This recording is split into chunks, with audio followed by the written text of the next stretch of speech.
Kur ju keni ardhur në Shqipëri për afro 3 vite e gjysmë, keni deklaruar 3 prioritetet në demokraci, biznes dhe mbrojtje. Mes këtyre 3 fushave për cilat ju listuat disa nga sukseset që janë arritur gjatë këtyre 3 vite e gjysmë, cilën veçoni ose nëse mund ta veçoni një nga fushën ku ju keni pasur më sukses dhe fushën ku ka çeduar ose nuk janë arritur pritshmëritë që ju keni pasur. Arditoza from Euronews Albania, as you also mentioned during your opening remarks, you had 3 priorities during your term here: defense, business, and democracy. And in these 3 fields, you have also faced successes. I would like to ask you, what were the fields or the areas that you most succeeded and that least succeeded? As I said in my opening remarks, we've made historic progress in each of these 3 areas. What I want to emphasize is that democracy, defense, and business are interlinked. You can't just move forward in one area without progress in the other 2. Dhe në fakt, sikurse përmenda edhe në fjalën time hapse, ne kemi bërë vërtet përparim historik. Dhe ndërsa flasim për fushën e demokracisë, biznesit dhe të mbrojtjes, to janë të ndërlidhura. Pra nuk mund të bëhet përparim në njërin dhe të mos bëhet në tjetrën.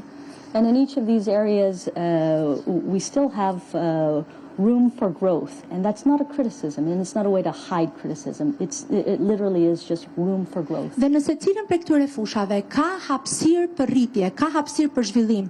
Dhe kjo nuk është për të fshehur kritikën, por në të vërtetë është thjesht për të thënë që ka hapësirë për të rritur.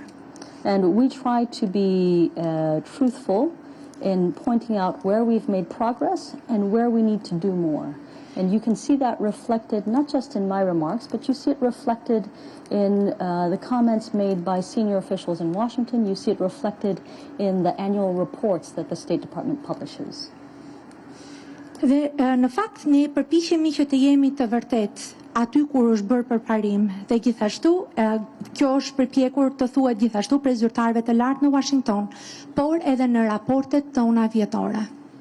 This country has been through a lot. The Albanian people have been incredibly persistent, and your persistence has produced results. Dhe në fakt ky vend ka kaluar shumë. Shqiptarët kanë qenë një kom shumë këmbgulës, jashtëzakonisht këmbgulës, dhe për shkak të këmbguljes së tyre kanë arritur rezultate. And I think all of us should be factual in looking at how far this country has come. I challenge anybody to tell me that this country is not better than it was in 1991. I challenge anybody. Give me the facts. Dhe gjithashtu të gjithë ne duhet jemi njerëz që shohim faktet, të shohim se sa shumë përpara ka bërë ky vend, se si ky vend nuk ngjason me Shqipërinë e vitit 1991. Në fakt do të sfidoja secilin prej jush të më jepni fakte që Shqipëria e sotme është e njëjtë me 91-shin. And I'm not talking about what people, the commentators on TV like to say or what politicians like to say. I talk to real people, and I hope you do too. You are real people. Dhe në fakt nuk e kam fjalën këtu për ato që thon komentatorët në studio televizive ose ato që thon politikanët. Unë bisedoj me njerëz të vërtet dhe ju jeni njerëz të vërtet. I point out the progress not to say that okay, now we can rest, everything's done, but to say, my God, this country is capable of even more. Por I them këto jo në mënyrë që ne të rreshtim së bëri gjëra dhe të pushojmë, por I them këto për të thënë, o Zot, ka ende shumë gjëra për të bërë.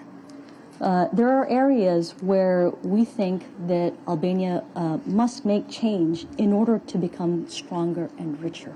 Dhe në fakt ka fusha në të cilat duhet të ndryshojnë dhe kjo është për faktin që Shqipëria të bëhet më e fortë edhe më e pasur.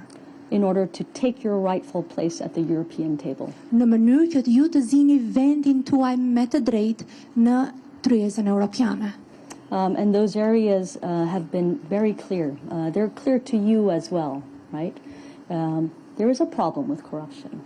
There is. Courts and prosecutors need to be independent. They need to work with integrity. Dhe ka fusha në fakt, në të cilat ka nevojë për përmirësim, le të kemi shumë të qartë. Për shembull, korrupsioni është problem. Gjykatat dhe prokurorët duhet të jenë të pavarur, duhet të jenë persona të integritetit. And this is why the United States, together with the European, push so hard on the need for justice reform. Dhe kjo është arsyeja pse Shtetet e Bashkuara së bashku me europianët kanë shtyrë shumë për reformën e drejtësi. This is also why we push for progress on property rights.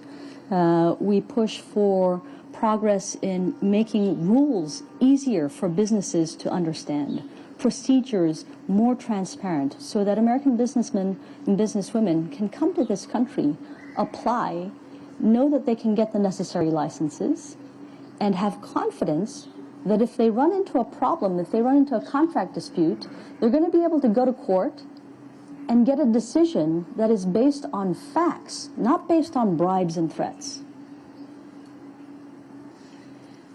Dhe këtë e them sepse në fakt duhet shtyrë për më shumë përparim, për më shumë progres. Si për shembull në fushën e të drejtave të pronës. Gjithashtu kjo do ta bënte më të mundur, do të lehtësonte që bizneset amerikane të mund të vinin. Është e rëndësishme që jo vetëm të vinin bizneset amerikane, por dhe të kenë sigurinë, për shkak sepse rregullat janë të vendosura, të kenë sigurinë që nëse vinë në Shqipëri dhe do të aplikonin për të bërë diçka konform rregullave, do ta merrnin atë. Dhe në rast se ata do të përballeshin me vështirësi dhe do ta çonin një çështje në gjykat, që do të mund ta fitonin çështjen në gjykat, për shkak sepse e vërteta ishte në krahun e tyre dhe jo për shkak sepse paguhet rishvet. The United States ose kërcënim. The United States has believed in Albania. The American people have believed in the Albanian people from the very beginning, from 100 years ago. That will never change. And if we thought that you couldn't make the changes necessary, we wouldn't ask you. Dhe Shtetet e Bashkuara kanë besuar në Shqipërinë. Populli amerikan ka besuar në popullin shqiptar që 100 vjet më parë. Dhe nëse ne nuk do ta besonim që ju mund t'i realizoni këto ndryshime, nuk do t'ua kishim kërkuar. We ask you to make these changes, whether it's in justice or in any other area, because we know you can do it. We know you can do it. Don't give up. Dhe në fakt ju kërkojmë që të bëni këto ndryshime në fushën e drejtësisë, por edhe në çdo fushë tjetër, sepse e dim që ju mund ta materializoni, ju mund t'ia dilni mban, prandaj mos u dorëzoni. And as I keep saying over and over, the United States will be with you 100% of the way. We can't be in front. It's your country. You have to be in front. But we will be with you side by side. Dhe sikurse e them gjithmonë, Shtetet e Bashkuara do t'ju mbështesin 100%, do t'jenë pas jush 100%. Ne nuk mund t'jemi përpara jush, sepse Shqipëria është vendi juaj, por ne do t'jemi krah për krah për t'ju mbështetur.